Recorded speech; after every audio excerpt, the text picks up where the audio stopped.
to see the chat at the moment. I'll get to any issues or questions that you may have.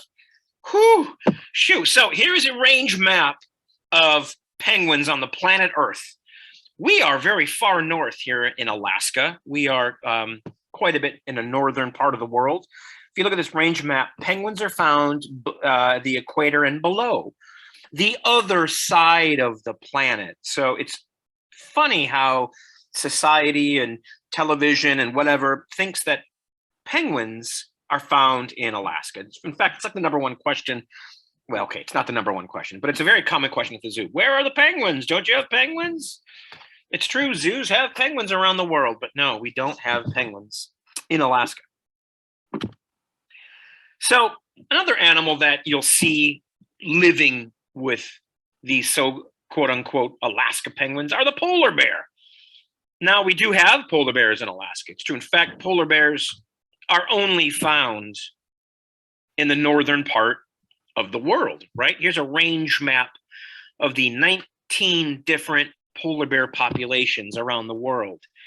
And you'll see there on the map, they go as far south as James Bay, basically Hudson Bay. That's as far as they go. Now, yes, there has been a rando report of a bear in Newfoundland over in the, maritime provinces of Canada. That was like a rando animal because things like that do happen. But that polar bear, those polar bears really don't go farther south than James Bay, Hudson Bay, which is a very long way from that range map of the penguins. So you'll see things like this. Is this accurate? No. Is this accurate? No, please. And of course, no, just no. Coca-Cola, I love you, but it's not accurate. Why aren't there penguins in the Arctic? It's actually a really good question if you think about it. Well, number one, again, they're an animal, they're a species that are on the literal other side of the planet. They're on the bottom, the southern pole, right? They're far, far away. Here in Alaska or here in the northern regions, there are a lot of terrestrial predators. In Antarctica, for example, there are no terrestrial predators, and we'll talk more about that. But think about how animals, or birds, I should say, in Alaska, seabirds, escape their predators. They can fly. Penguins can't fly. So it just wouldn't work if they were up here. They probably would get hammered pretty quick by predators. But we do have very penguin-like birds here in Alaska specifically. Of course, we've got the puffin, that's the tufted puffin at the top, the murre, the common murre, and thick-billed murre, which is a very penguin-looking animal. Both of them sort of fill the niche of a penguin in Alaska. Both are great diving birds. They nest in colonies, and all this good stuff. They're diving birds, but they can fly. So they are very different, but very similar to penguins. So this whole presentation really is a journey that I took, oh gosh, far, far too long ago, 1998 and 99, this time of year exactly. I happened to just fall into this trip where I got to go study penguins in Antarctica. And this to me kind of really sums it up down there. In my hand there is a krill, Krill, a little shrimp, little crustacean. This little creature really is the powerhouse of the entire Antarctic and Southern Ocean ecosystem. This thing runs everything. Most animals rely on this food source for energy. So they're an incredibly important zooplankton. So I do want you to notice the Band-Aid on the finger, as that will come into play in a little bit. Just kind of a cool close-up picture. I was reading today just to refresh my memory on these things.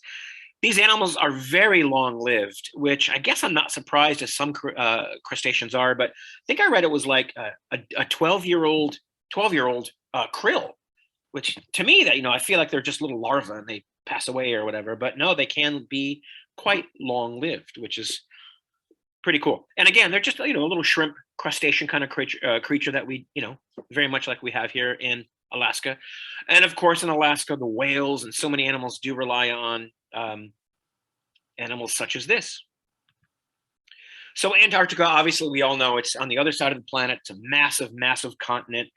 I did not spend my season very deep in Antarctica, so I feel sort of discount Antarctica. I wasn't at the South Pole. I wasn't, at McMurdo. No, actually, I was pretty far north. I was on Livingston Island in the South Sandwich Islands. You can see the tip of South America up there at the top of the screen.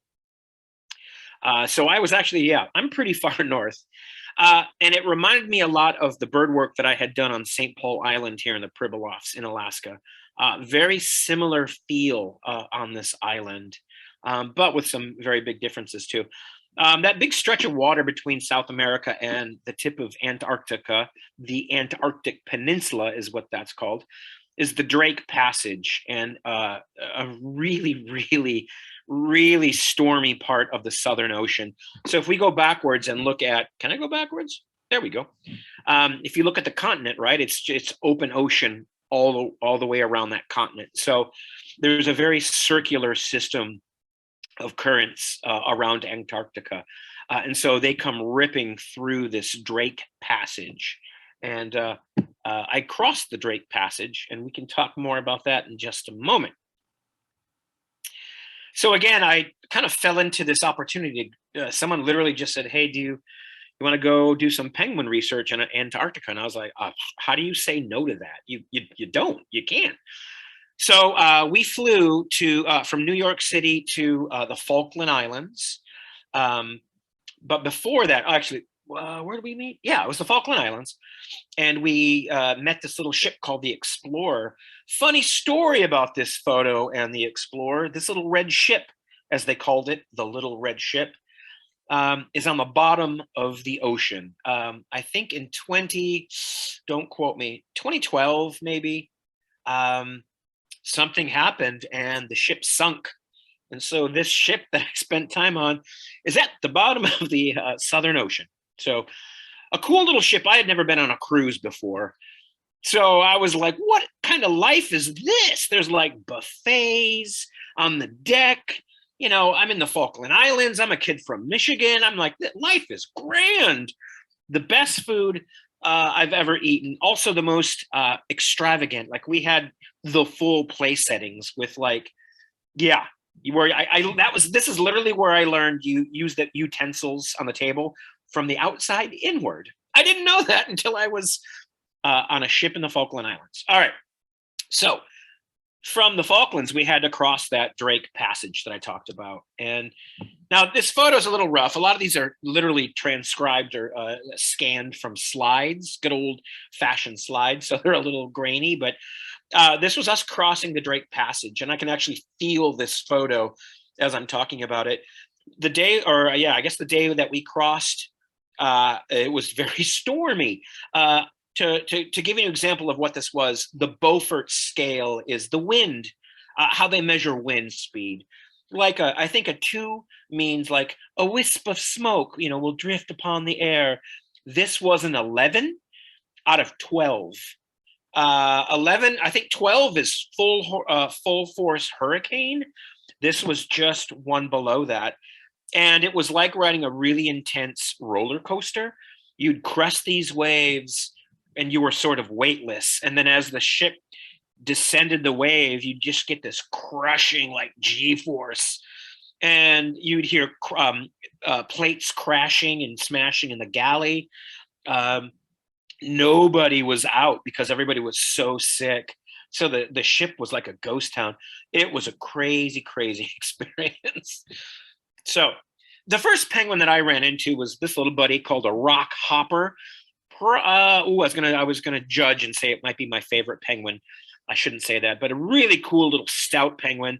And they do just that. They hop between rocks. I love their little tufts. And again, very puffin-like. They do look sort of like a puffin. And I couldn't get over those red eyes. Again, this is the first penguin that I had really seen in the wild. And a member of the Pygocelid family, the brush-tail penguins. They all have very stiff tail feathers, and we'll talk more about that as well. Related to this animal, and looks very similar, this is a Macaroni penguin, and very similar crest, but a little different. You can see there's some differences there. And if I remember correctly, these were taken on some islands just off of the, I think the Falklands, or maybe, yeah. So as we left the Falkland Islands, we went to an island called South Georgia Island. And if you're familiar with the, why would I just go blank on that guy's name? Oh my gosh. Shackleton, that's it. I was like, Ernest Borgnine? No, Ernest Shackleton. Anyway, just think that picture I showed you of the Drake Passage, Shackleton and the crew crossed that in like little tiny boats, and it's amazing to me. Anyway, we arrived at South Georgia, which was, again, I didn't know what to expect. Lots of hummocks and tussocks, very grassy environment. I was expecting just snow and ice. This is probably in early to mid-November, but very ice-free. It's known for its king penguins, and this is a large penguin. They're really, really beautiful. They're the second largest. Of course, the king being the first. No, I'm sorry, the emperor being the first largest. This is the king penguin, the second largest. And it was just thousands of them, thousands. And of course, the sounds and smell was just astounding. And we got there at daylight, so we caught the sun rising, beautiful hanging glaciers in the background, but all of these beautiful penguins. And it's such a great highlight of their feathers, those really close knit, waterproof outer feathers. Just a really cool bird. And obviously I've taken too many photos of them. You're going to wonder all right, Rich, we get it. King penguins, move on. But I can't. They were so cool looking. Now, there are no terrestrial predators on South Georgia Island. So these animals really are indifferent to people. So as I sat there, I love this picture because it reminds me of a conga line. I sat by this kind of little creek next to me, and these penguins would just come out of the water heading back to shore, looking for their mate or chick, excuse me, and they'd walk right past me like I wasn't even there. And it just was this sort of fun conga line experience. Again, just a very, very beautiful bird. And sitting with them, on my butt, they were looking me. They were not only looking me in the eye, but a little taller than I am. They're probably a good 4 feet. It's a very big, big bird. And again, I couldn't get over how beautiful they were. Such a stunning bird. Again, see, why did you take a picture of it laying down? Do you have some science for us? No, I just thought it was cool. All right, see, look what I've done. Okay, I should have taken these out. What I did think was really cool, as I was just sitting there watching these birds walk past me, you'd see them in the water, and they reminded me so much of loons. They looked very loon-like when they swam. Low body in the water, kind of, well, their legs are in the rear, just like a loon. They're built for swimming. So anyway, just reminded me a lot of a loon that you might see here in Alaska. So this little creature, wow, this was cool. So this is this is a king penguin chick. And they called, I guess in the olden days, they would call them oakum boys. So I was introduced to this creature as, here you go, here's an oakum boy. What the heck's an oakum boy? Oakum was apparently a type of tar-covered twine that sailors would use to kind of plug holes in ships and stuff. So that's where this little creature got its name. To me, they reminded me of the Ewok from Star Wars. And again, they have no fear, no terrestrial predators. So they would just walk right up to you and look you in the eye. Again, this is a really big chick. There I am sitting on my rear end, and it's, it walks right up to you and looks you in the eye. And it's a big baby, really big baby. Just the coolest looking little dude, little fur coat action. Obviously it's not fur, it's feathers, but really good, beautiful, downy feathers. So as they molt, they start to look pretty ridiculous. I thought this looked a lot like Austin Powers, a lot of chest hair on this very manly chick. But you can see kind of the beginnings of that that adult plumage underneath this chick, or this oakum boy. And you can see, let's go backwards. Lots of these chicks. They're all standing around waiting for mom or dad to come back. to feed them. So they're all just kind of hanging out in creche groups.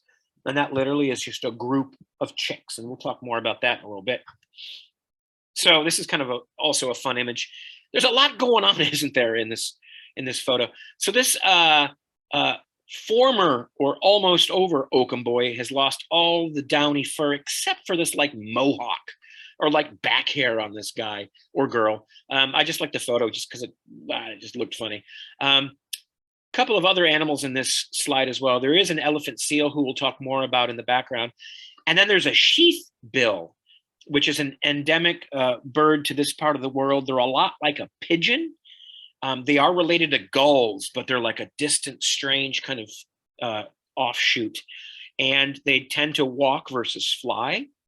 So it's a lot of these weird sort of like chicken-like animals that are walking around. And they're scavengers, and so they'll pick up a lot of scavengy things like afterbirth or, things like that. But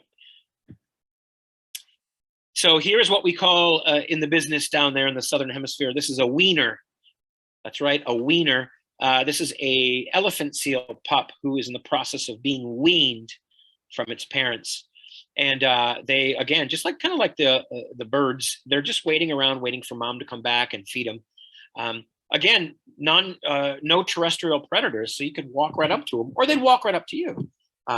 Just kind of fun to have these animals be so comfortable around you. Really flexible little dude. Like as you'd walk around behind them, of course, they wanted to keep an eye on you just to see what was up. And so it was like they had no bones. It was like a caterpillar. They would just look behind itself. So just kind of a fun creature. So of course, as we left, we encountered all of these beautiful glaciers and lenticular clouds, and it's just such a interesting environment. It is a lot like Alaska, that's for sure, but it had a more raw feel to it for sure. Just more rugged. Alaska is very rugged. Don't get me wrong, but it just had a more wild feel to it. Of course, lots of icebergs as we're heading to Antarctica itself. So departing South Georgia Island and heading toward the Antarctic Peninsula where I was stationed. So obviously lots of penguins on these outcrops of rock. So we have arrived at the destination, Livingston Island. Cape Sharif is where I worked. And again, this was probably sometime in November. Huge, massive ice sheet right behind camp. So it was very windy here at Cape Sharif. But this is where I lived. This was the base, or this is the base called Cape Sharif. You can see it's a permanent structure. Or structures, but staffed only, during the austral summer, so the Antarctic summer, which is really November through, I guess, March. But pretty comfortable living situation. It was actually pretty cool, pretty nice. All that blue tubs there are 55-gallon buckets, or what do you call it? Barrels of water. We had solar power that you can see to the left of the image there. We had like a solar sun-powered tracker, solar panel that would track the sun. It was pretty plush, really. And again, this is a long time ago, so I don't know what it looks like now. Obviously, I'm sure they have internet access and all this stuff, but back then, the internet was sort of a baby. But just, you can see our radios there. We had daily twice check-ins with Palmer Station. Palmer is a well-known US base. That was about 200 miles south of us. So we would check in with them via radio. But you could see pretty plush. We had a CD player. We had a bread machine. So we would make bread and come back from working all day and have fresh bread. So the cabin smelled amazing. We'd make pizza. And then we had the Chileans who lived next to us in the spaceship. Yes, this is the Chilean base camp right next door. That was our neighbor. And I always felt sort of sorry for them. It was probably 4 to 6 people. I can't remember. Our camp had We had 4 of us. It did go up to 6, but then it went back down to 4. So 4 to 6 people for us, 4 to 6 people for them. But these folks all had to live and cook and live and work in this pod. And it would not be uncommon when we're having parties and drinking our pisco sours and listening to, CDs and pizza and fresh bread. We'd hear a knock on the door. It was the Chileans kind of like wanting to come over and hang out with us because we had such a good living situation. But you can see Livingston Island here. It reminds me a lot of Mars, a really just barren terrain, no vegetation at all, except for some, I think, lichen and algae, but no grasses, no plants, very Mars-like, with kind of these buttes that you could see in the distance. And that's where the skuas would nest. We'll talk more about what a skua is in just a minute. So the main part of my job, the real focus of my job was I was doing dietary studies on chin strap penguins. And this is a chin strap penguin, aptly named because of that strap under its chin, like a little helmet strap, I guess. I got to know these birds pretty intimately. They're about 11 pounds, about 10 pounds, just shy of my knee, maybe up to my knee. I'm 5'5", so that tells you this bird's probably, 15, 16 inches maybe. But we were looking at foraging studies and foraging success and their target species of food. And we'll talk a little more about that in just a second. But just a good look at a chin strap penguin. You can see the brood patch, that little slit there by its legs. Both the male and female have a brood patch.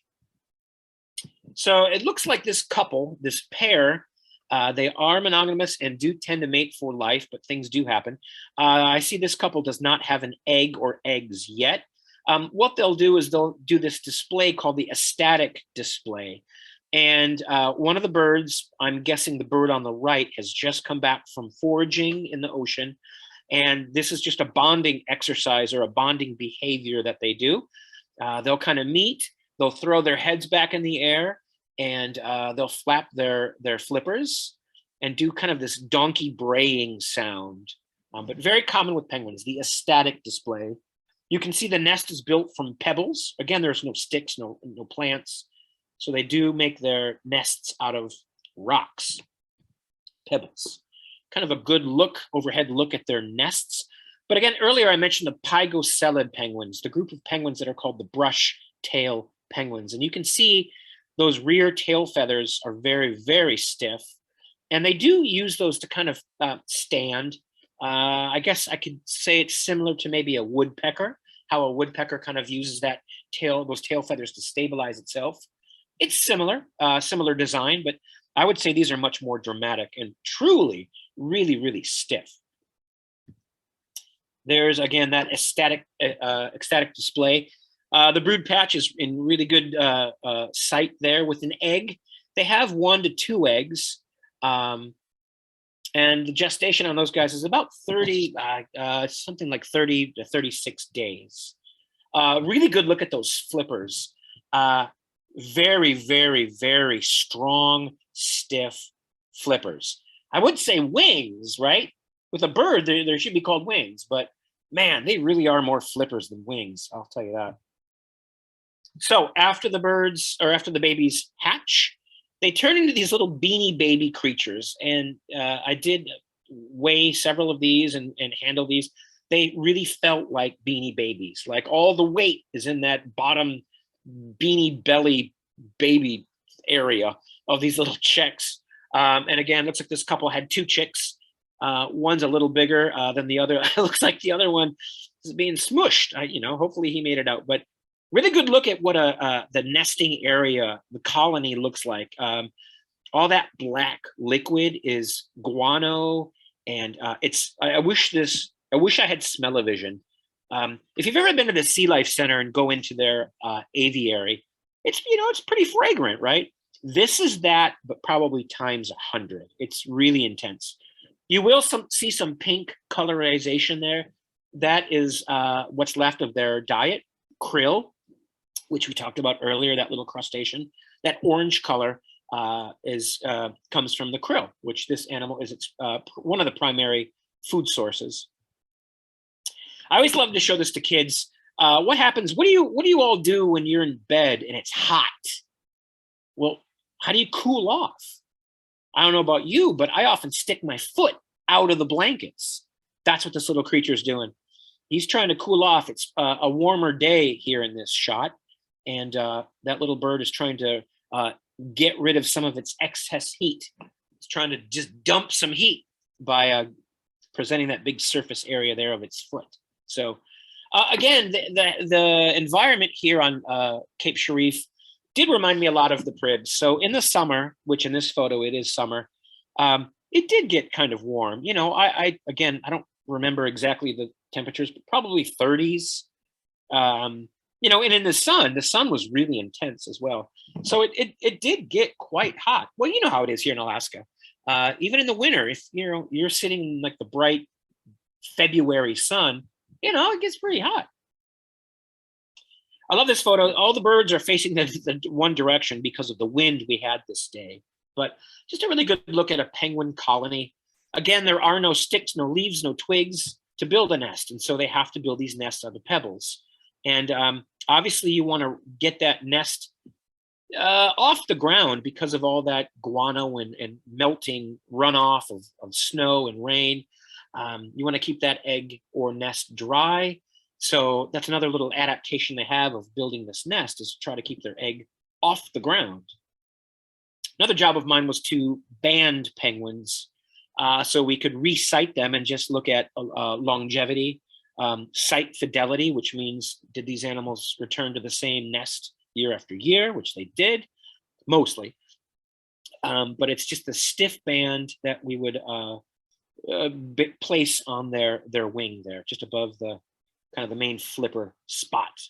And now that chick there to the right obviously has grown a lot, must be towards the end of the season in this photo, and is almost as close as in size as the parent there. And again, both males and females do raise the chick. Another thing I did was placing a TDR, time depth recorder. So we would catch these penguins, and I'll talk more about that in just a second. And we would just simply put some glue on the back of the feathers there, stick this TDR on that bird, kind of secure it with some little zip ties there. The epoxy would dry, the bird would go off, do its foraging and whatnot. We would recapture that bird in a matter of days and simply just remove that. And again, this bird is going to molt, pretty soon anyway. So there was no harm done to that bird. There was no epoxy left because it was molted off. So it was kind of a win-win for everybody. This is another penguin.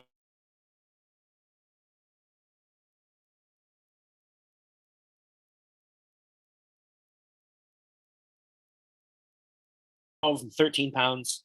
The chinstrap are really sassy. This bird, this species, I would say, was more spooky. They seemed to be a little nervous. But what I thought was really cool is each bird has its own identification marks. If you look at those two birds right here, you can see by those white spots and dots, they're not the same. And it's funny, as a human, you're like, they all look the same. They really don't. They really don't. So obviously these birds can tell each other apart. So again, a really good look at that ecstatic display and those brush tails. Look at those stiff feathers. And it looks like somebody came back from foraging and they're celebrating. I don't know who the third one is. Don't ask. Another little bird that wandered by was an Adelie penguin. This is kind of a classic penguin that you see on TV or whatever. This was the only Adelie I saw that season. They're an animal that's usually found much farther south. And this one just happened to wander by. And I was like, oh my gosh, an Adelie. That was the only one I saw. Now, again, about those nests, it was hilarious to watch these birds as they would steal each other's pebbles. And this bird had stolen a pebble and is adding it to its nest, which I suppose, if you think, is a winning behavior, right? You want your nest to succeed, and maybe you're not your neighbor's. So you're going to keep repairing or adding to your nest, again, to get that egg or your mate off of that wet ground, hoping for success. Kind of a moonscape of Gentoo penguins. Again, look at all the pink. All that orange is from krill, which these animals eat. And again, oh, if I only had smell-o-vision. Now, this is a photo of the babies. Again, really, really beanie baby-ish critter. This little guy would call, and he would flap his, he would flap its flippers. But I think it's like the cartilage hasn't hardened yet. So they had noodle feathers or noodle flippers. So this guy's yelling, flapping his noodle arms, and it was just ridiculous to watch. Unfortunately, I did see a lot of these creatures get taken by a predator called a skua, which is always disturbing to see, and we'll talk more about that in just a minute. I always love to ask kids, imagine coming home from school and you're like, Mom, I'm hungry. And she's like, I've got pizza for you. Oh, great. Now your mom throws up there. You stick your head in your mom's mouth for your pizza. Gross. But just kind of a neat shot of them regurgitating their food for the chicks. All right. Another really big main part of my study, or the study I was a part of, was their diet. So this is where I usually do a whole demonstration. And I don't know if I want to mess with the tech. So I will just talk us through it. I do have a life-size stuffed penguin, but we'll just do it. So this is a sampling tray full of freshly vomited penguin diet. This is krill that we collected from a chinstrap penguin. And to get it, in the olden days, if you wanted to find out what an animal ate, you shot it and you looked at its stomach. Well, obviously, working with science and conservation, we didn't want to do that. So we would wait until one of the mates of the nest would come back from the ocean after it was done foraging. It would walk up to its mate. We would grab the penguin. It sounds terrible, so bear with me. We grab the penguin by its very stiff arms. I would sit holding the penguin between my thighs.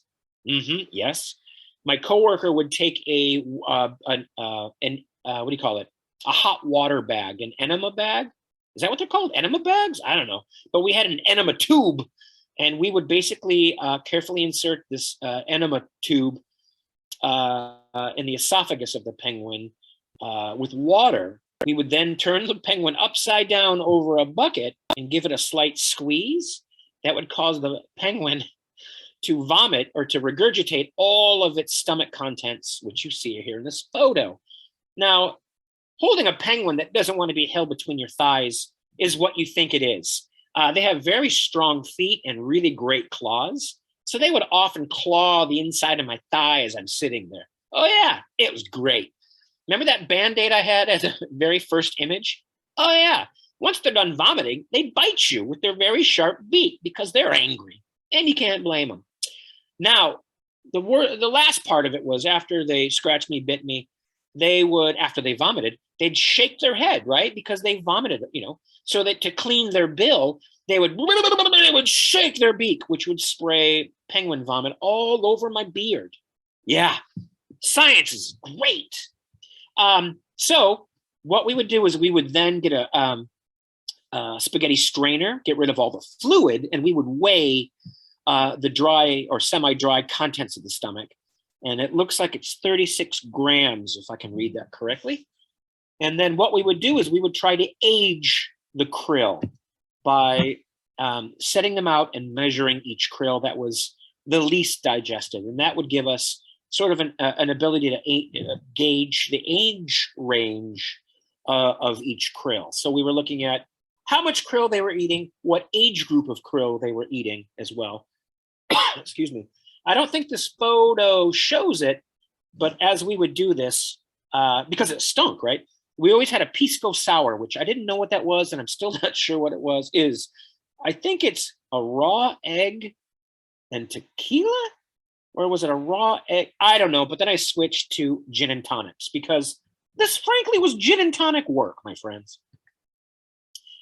This is the stomach contents of a Gentoo. So you can see a bit of a difference there. Some cephalopods, I'm assuming these are octopus, I think, but just kind of a different species. And they do focus on some other animals than the gentoos. All right, I mentioned the word skua earlier. I believe, I think this is the same animal as a Jaeger, but this is an Antarctic skua. And again, no terrestrial predators. And the way I would describe this bird is, imagine putting a gull with a hawk with a raven. It was sort of this very intelligent bird. And like the way it was looking at me, like it, I don't know, it was, you had to be there, I guess, but I was petting this bird just because I guess I could. Again, no fear, it just sat there. She's laying on a nest with eggs. And as I took this photo, I said thank you, and I gave her a couple of taps. And she didn't care. But this is a really interesting animal that does scavenge in Antarctica, does hunt the chicks. They are a predator down there. And if you look at that beak, it's a wicked looking beak. Very curious. There's one just playing with my my ski pole. Again, very raven-like. You'd see them playing. I told you they're smart. Look what they did. They can actually spell. No, that's not true. So what I would do is I would wait and visit these nests until they would lay their eggs. And the minute I once I found that they laid their eggs, I would label egg A and B, and that would tell us if anything happens to which egg. So if B was predated upon and lost, we would know A. We would know when A was laid and all that stuff. So she's just hanging out. I think soon after this picture, she got right back on her nest. There's a leg band there. We also were doing a recapture or capture project where we were banding these birds just to see movements and again, longevity and other things like that. So I was inspecting her egg B there just to make sure all was well on one of the days. Oh my gosh, little baby Fluffy. This is a baby chick. This is a baby chick. This is a chick. A skua chick, and you can still see the egg tooth, that white spot on this bird. And that's how, of course, they crack their way out of their eggs. Cute little, adorable little fluff. Now, funny thing about skuas, really cool, pretty mild-tempered bird when they're on the nest. Well, once the chick hatches, it's a different ball game. Mom becomes extremely protective, a lot like a tern. They will dive bomb you. And right after I snapped this photo of little darling there under her wing, she attacked me, and I promptly fled. So, looks like a terrible photo. Looks like I'm strangling the skua. No, I was literally just hanging onto her as my partner was getting ready to band her. I just kind of, it looks like I have a death grip on her. Again, she's a bird. She's lots of fluff there. I did have a firm grip though, because they have a wicked sharp beak. And I showed this photo to my kids earlier.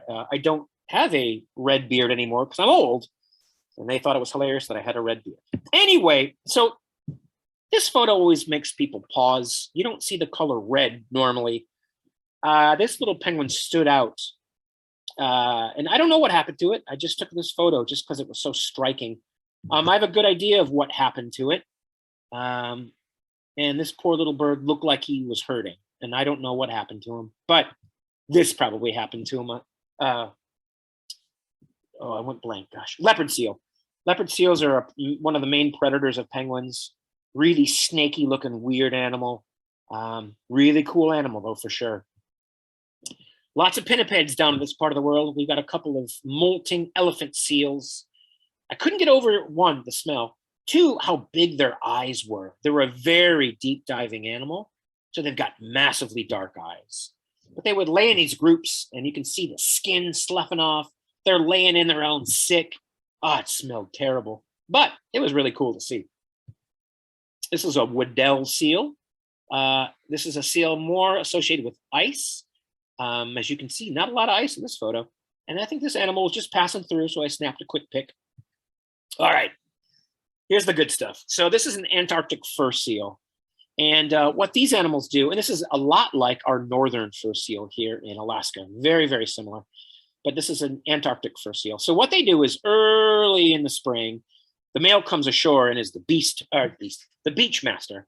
And what he'll do is he'll start to collect a harem of ladies as the females start to come aground, and he'll kind of collect these ladies. But early in the season, there's not many ladies yet, so he's just kind of hanging out. Unfortunately, I had to ski to get to my, but not unfortunately, fact is I had to ski to get to my penguin plots. The unfortunate part was I often had to ski past these males.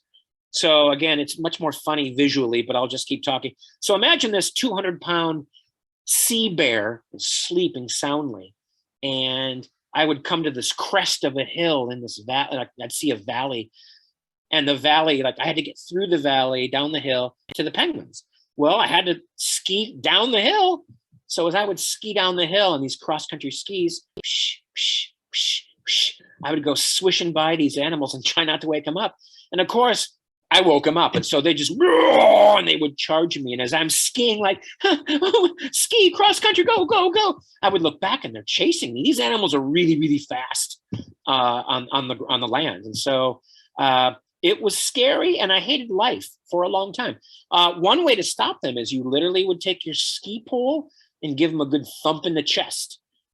And once you hit them, they were not hit them. Once you kind of gave them a poke, it was like they kind of snapped out of their craziness. They were like, whoa, whoa, okay, hey, whoa, whoa. And they would back off. But yeah, it was scary. I won't lie. But they're adorable as babies. This is an Antarctic Fur Seal Pup. God, I couldn't get enough of these little guys.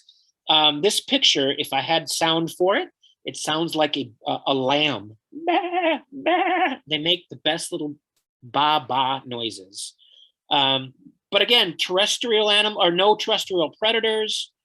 Here's a little older critter, but this one spent Christmas Day with me. Literally Christmas Day. I was sad. I was really homesick. I was by myself, kind of down in the dumps. And this little fur seal pup came over and spent the day with me. He would just hang out. He would lay next to me. I'd talk to him. It was pretty awesome. Cute little buggers. This is the outhouse at our camp. And apparently I caught a fur seal using the restroom. I'm not sure. I don't know what's happening in this photo. But this was kind of neat. I saw a blonde fur seal. And this is pretty rare. 1 in 1,000. 1 in 1,000 pups are born blonde. And you can just see this really stark contrast of the little blonde towhead versus their little darker, more normal colored animals. So just really fun. But boy, did he stick out on the beach. So it makes me wonder, too, when he's swimming around in the Antarctic Ocean, the Southern Ocean, I wonder how long they last. I feel like an orca would take that out quickly. Anyway, let's see here. There again is another just little baby. Really good look at his darker cousin. Let's see here. I saw a lot of these animals being born, which I think's super cool. They literally were born in front of me. And if you've ever been to any of these similar habitats, like again, St. Paul Island or St. George Island, where there's a lot of fur seals or other pinnipeds, yeah, it's the birthing season. And so I'd see these little guys get born in front of me, which was super cool. I love this photo again, just because of the starkness of it, life and death, very yin yang. Again, there's not a lot of scavengers, there's not a lot of cleanup crew down there, so you often would see lots of bones all over the place. One last thing, we're almost done here. I ended the season by Russian geologic vessel that we use for zoologic studies. Not zoologic, zooplankton studies. And what we would do is we'd have to climb this Jacob's ladder to get to the top, to get on the ship, and it was terrible. As the seas are moving, the boat's moving, the Zodiac's moving, and this rope is like bam, bam against the boat. It was really, really scary. I won't lie. But yeah, that's how kind of I ended the season. We would do a trawl for zooplankton, and we would look at different zooplankton catches that we would get. So, all right. Oh my gosh, I covered a lot of stuff, and I love this photo If I had to call this photo a name, I would call it Two Butts. We've got my coworker banding a penguin and the rear end of a Gentoo penguin. All right, I covered a lot of stuff. Let's see if I can get out of this stop share. Let's see if I can do this. Did it work? Stop share. It worked. It worked. Oh my gosh. All right, I'm back. No penguins in AK. It's true. There are no penguins. Please inform your friends and family. There are no penguins in Alaska. And we use US currency. All right. I threw a lot of information at you. If you do have any questions, throw it in the chat and I will do my best to answer. Now, I don't claim to be a penguin expert by any stretch of the imagination. The entity that I went down with the entity that I went down to Antarctica with or through was NIMS, which I believe is now not NIMS, but it's part of NOAA. And specifically, it was with the Southwest Science Fishery Center in La Jolla, California. That's kind of the base of operations for 2 bases down there. Again, these are small field camps. I don't want to say base. These are field camps, much smaller than Palmer Station, which is quite large. And then, of course, McMurdo is really large. And Scott Base at the South Pole is really, really large. And when I say really, really large, there, I think like 5,000 people, 2,000, 5,000, a lot of people. Like they're a city. There's a whole infrastructure, you know, phone lines and plumbing and whatever. Anyway, I literally was just in a field camp. It was a really cozy field camp, but nothing like the major US bases. So somebody asked, as a Michigander, have you visited the updated penguin habitat at the Detroit Zoo? I have not. I need to get back to Michigan. It's been a couple of weird years, so I haven't been back, but I would love to go. I really would. Yeah, and I love seeing penguins in zoos. I mean, I did go to, where was it? I went to SeaWorld in Florida, I think in June, maybe. And of course, they've got an amazing penguin habitat there as well. So, no, I think penguins are a really cool bird. The thing that really got me, I think the takeaway for me was how tough they are. I talked about that predation.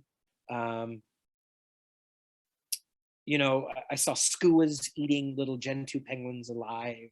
That was rough.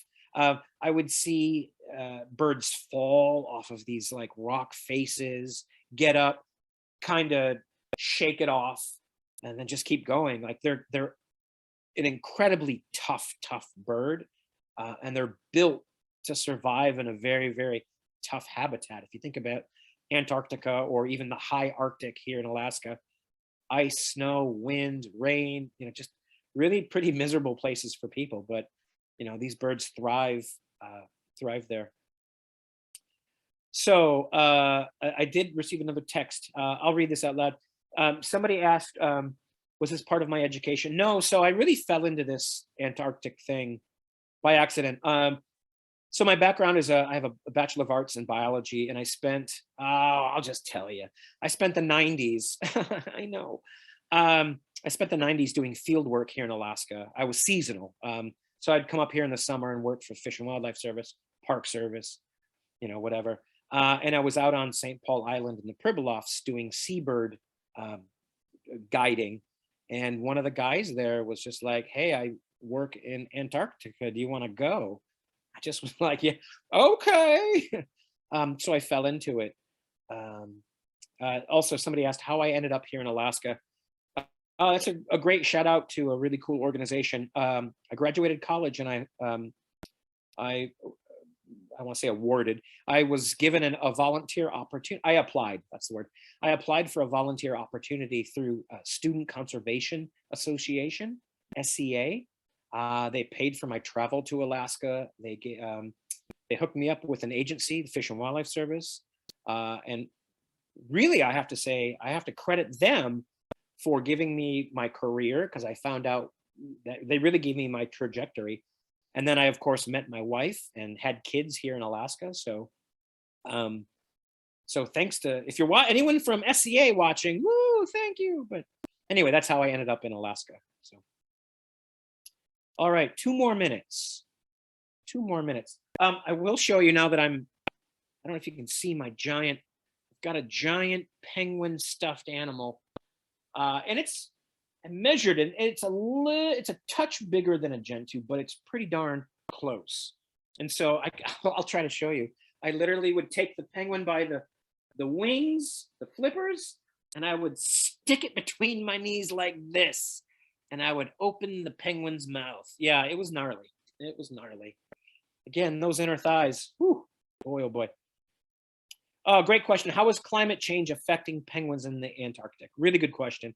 I honestly, I haven't heard about the ice down there. I'm assuming the ice is doing similar things to what it's doing up here. As far as population wise, it sounds like a lot of the penguins that I've worked with in that area are holding steady. It seems like they're doing fine. And I should probably finish this whole thing by saying, well, why were we even doing the studies? They were looking at predator-prey relationships and how any sort of impact was happening with krill because of all the commercial fishing. If you've gone to Natural Pantry or whatever, you can get fish oil, salmon oil. You can also get krill oil. So I've heard the krill industry has exploded. And if you impact that food source, that will completely mess up the entire Southern Hemisphere ecosystem. So I'm not sure which is worse right now, you know, climate change versus over harvesting of krill. So great question. And I'm not sure. So, all right, my friends, I think that is all I've got. Hopefully there were no tech issues. Hopefully you could hear me. But of course, yeah, come see us at the Alaska Zoo. Again, I'm the education director at the zoo. If you have any questions, please feel free to email me. It's very simple. It's education@alaskazoo.org. Shoot me a message. I'll do what I can to get back with you and try to answer it. But come see us at the zoo. We've got zoo lights right now. It's super beautiful. Yeah. Anyway, stay tuned. There'll be more Wildlife Wednesday talks coming up. The fourth Wednesday of the month.